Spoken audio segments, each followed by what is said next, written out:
Everything is made out of energy, and at times it's very easy for that energy to end up building up and bringing you down.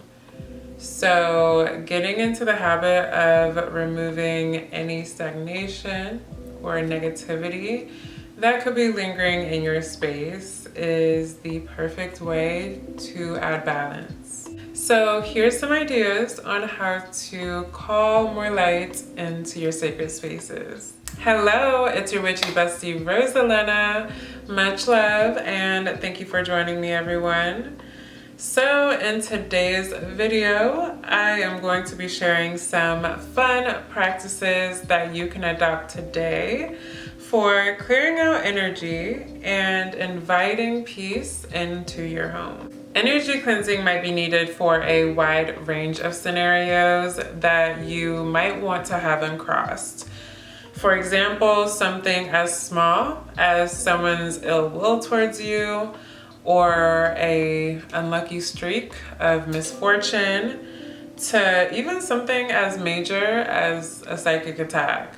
I've been energy cleansing my home for a long time, so I know it's very essential to mental clarity, and the effectiveness reflects in how often you are doing it. It's not something I set specific dates for, rather something where I just literally read the room. I do pick up on when a space feels low vibrational to me, and intuitively you will as well the more you do these cleanses. Signs that you have bad energy in your home can really vary between emotions like feeling sluggish, depressed, or just tired when you're there. It's because negative energy makes us feel a bit overwhelmed, maybe smothered by objects or energies.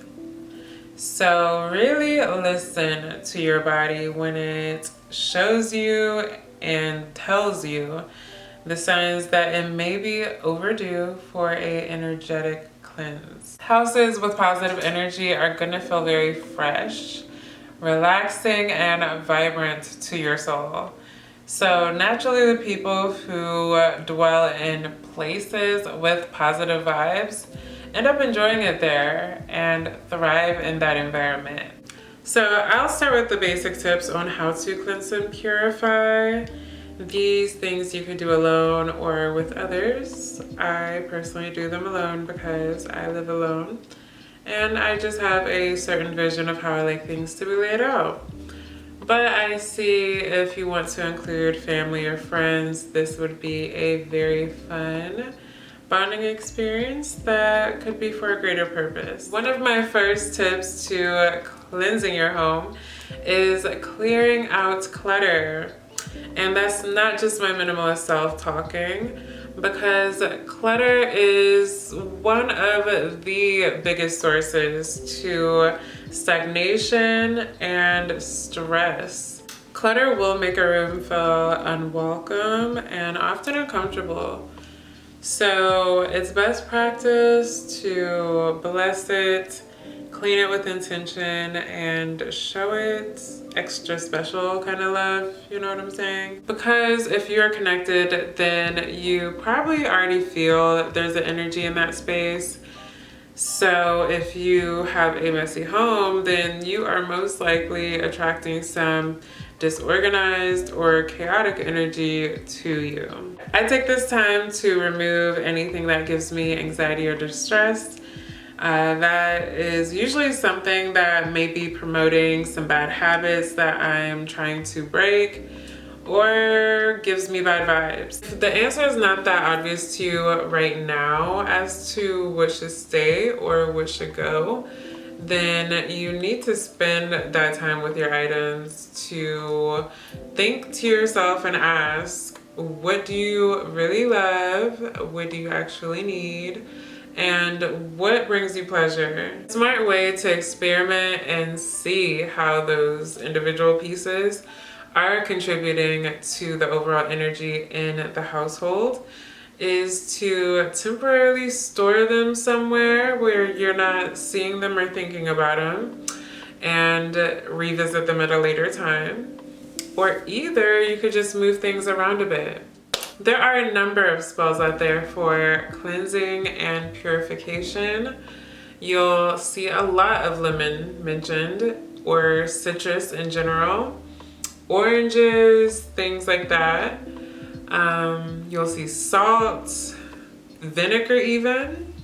So there is plenty of ways for you to cleanse yourself or your items. You just have to find what recipe or method feels more hands-on or interactive for you, but just like spells, you could say the same as the suggestions on this list. My next tip is what I see the number one way people who are spiritual practitioners use to cleanse a space, and that is smoke cleansing. Smoke cleansing is a sacred topic that I really could go deeper into, but today I'm just gonna bring you a condensed version because it is a lot to be said about it, and I would like to bring you all the facts in a separate video. But simply put, smoke cleansing can be done by lighting incense, grabbing herbs, or using a candle. You can just pick one of these, or you can use all three. The only thing that matters really is that you are just doing what you feel is safe and speaking to you. With or without smoke cleansing, I love to put on music that, one, shakes up a room, and two, is invoking the message that I want. So whether that is putting on some empowering music to help your confidence go back up, or something tranquil to help you slip into a trance-like meditation, adding these elements of either sound magic or vocal magic definitely reinforces the energy that you're actively trying to bring into the space. My favorite mantras when it comes to the craft and what to remember is that our words are a spell. So even though you may not necessarily be saying the words and it's the music talking, the words are still gonna vibrate in the same way. Remember that our voice is the most personal and powerful thing that we're gifted with for healing and manifestation. So if you've not tried it, I humbly urge you to speak out your prayers and try to call in the desires that way. Voice magic has the ability to also banish and uncross energies as well. So I like to just be very casual yet stern when speaking to unwanted energy, just like you would people. So how you may want to approach this is by, you could say a blessing, you could say a prayer of yours, and I actually really recommend checking out Pinterest because they have really cool chants and spells that you may be interested in trying out. But aside from that, I just say something to the effect of, please bless this home with positive energy, or please bless this space with positive energy. Bring good and grace to all that are here. Something like that. But if the energy seems a little bit more aggressive, then you could just flat out say, hey, any negative energy, be gone. We don't want you here. Or please leave in peace. But just know that if you stand in your power, that you're always able to direct it to where you need it to go. Make it clear that if it's not here for the good, then it needs to go. Spiritual warfare is not to be tolerated here. Sound magic refers to music, yes, but it mostly refers to the instruments involved, like binary beats, sound bowls, or even human noises like stomping your feet or clapping your hands. I know I am a huge clapper. Like, I clap like this. Always just resurrecting my former cheer self and those habits, because for me, it just really pumps up the energy and it still works. I also pull from my former religious mindset as well. For example, going to church, the way you give your praise, or even having a pastor or a priest come to your home in order to bless it or uncurse it from something. And I see a lot of the same practices as well. For example, the yelling, the clapping, or the musical instruments used. But it's very interesting to see what is used in order to invoke excitement, all for the purpose of connecting with spirit. Water is very purifying and such an easy element to work with. Some people use moon water, rose water, Florida water.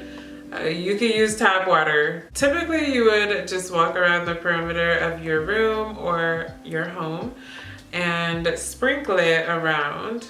You can also sprinkle it on yourself or other people. Make sure that they're okay with you doing that first, because that could be seen as disrespectful. So maybe you should just really stick to the room or yourself for the water cleansing. I can advise, if you are a kitchen witch, to try a simmer pot.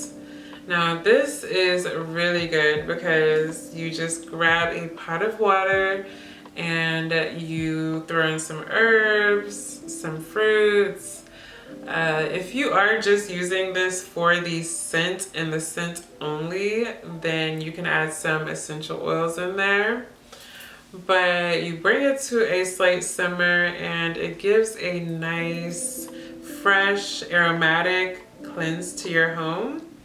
I actually feel like I didn't notice this was kitchen witchery, but I have definitely grown up with doing something similar to this in my childhood home. So yeah, it definitely brightens up the space without having to do much. My next tip is to use crystals and precious metals in your ritual, because strong properties of healing and protection reside in earth's minerals and metals. Therefore, people usually keep them in important places or on their person. And as a person who wears both of these things every day, I can say some good protection ones are obsidian, black tourmaline, gold, and amethyst. Lastly, this has to be one of my favorite things on this list, y'all, because I have a huge appreciation for windows and opening those windows. I want you to know how good it feels to open up the window and letting in the fresh breeze to air everything out. I fell in love with this years ago when I was traveling, because I would go to countries that did not use AC, and if you did have AC, the local custom was to drastically reduce how much AC I was used to.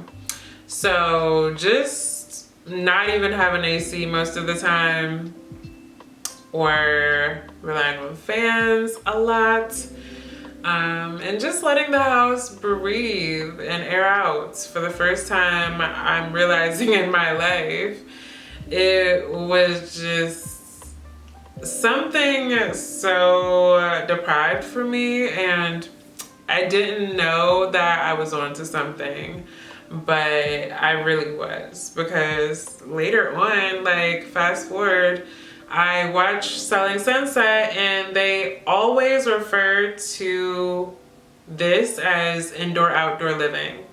So again, I knew I was onto something, I just didn't know at the time how much. Anyway, that is all for me today, everyone. My goal with this video was to demonstrate that when you show respect for your space and your homes, It's going to be a very positive cycle to get into because you'll just feel more at home, at peace, and more safe in general. So I wish you all the best. Hope you learned something new, and I'll see you witches later. Bye.